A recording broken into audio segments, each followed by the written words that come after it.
Sir लोग कहते हैं हुकूमत अपने पास ताकत रख रही है कि जजेस को अपॉइंट करे, तो अगर ये ताकत हुकूमत को ना दे तो सेनेट के किसी क्लास 4 को दे दे कि वो जजेस को अपॉइंट करे।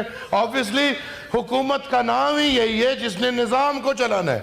हुकूमत अवाम की नुमाइंदा है, उन्होंने जजेस को भी अपॉइंट करना है, उन्होंने सुप्रीम कोर्ट को भी सीधा करना है, क्यों राणा साहब, उन्होंने हाई कोर्ट को भी सीधा करना है, उन्होंने तमाम निज़ाम को सीधा करके अवाम के सामने रखना है।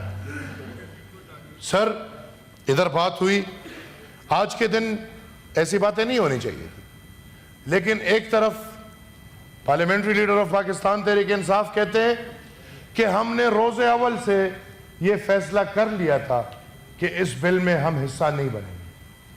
और थैंक यू, स्पेशल कमेटी में जितने भी मेंबर्स अराकीन मेरे सामने बैठे हैं, यही राय मेरी हर स्पेशल कमेटी में रही है कि PTI non serious, not interested, और आप जो भी कानून लाएंगे ये लोग मुखालिफत करेंगे।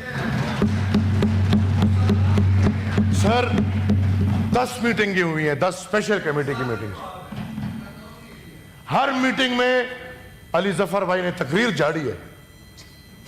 आज कह रहे हैं हमने हिस्सा नहीं लिया, उधर ना आ सकते थे, जूम पे बैठ के अपनी तकरीर हमें सुनाते थे। हर मीटिंग में हमने सुनी है, हर मीटिंग में वो डिक्टेटर अयूब खान का गंद बैठा होता था और हर मीटिंग में वो अपनी गंदगी हमें सुनाता था।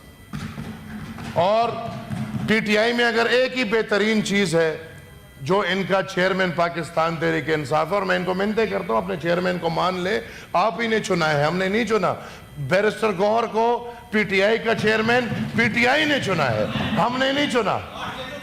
नहीं, पीटीआई ने चुना है। और ये लोग खुद अपने चेयरमैन को नहीं मानते और बानी चेयरमैन, बानी चेयरमैन, बानी चेयरमैन। अब बानी खत्म हो चुका है, बानी कैद है।